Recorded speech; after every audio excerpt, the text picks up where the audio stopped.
You give the government £1,000 and they give you 5% interest per year for 5 years.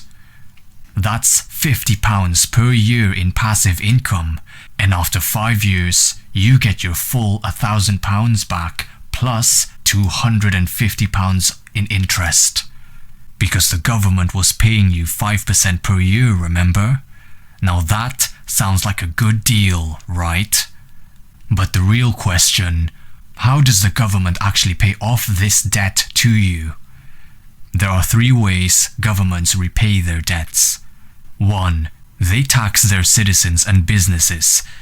Seems legit, not too much of a problem there, so long as everyone is happy, right? But if taxes are too high, guess what'll happen to the economy? Businesses will leave the country where it's more tax efficient for them, which means fewer jobs and therefore less tax revenue. So if taxing people fails, there's not enough money generated from the people they tax. The government needs other ways to collect their income. They need a plan B. 2. They issue new debt to pay off old debt. This is where you come in.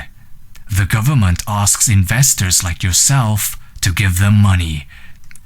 They issue new bonds to someone else to pay off the interest on your bonds. In other words, they're using new debt to pay off old debt. You know what this looks like to me? This sounds like a ponzi scheme or a MLM, multi-leveling marketing. The government are literally relying on new investors to pay off their old investors' bonds. And guess what will happen if there aren't any new investors giving their money to the government?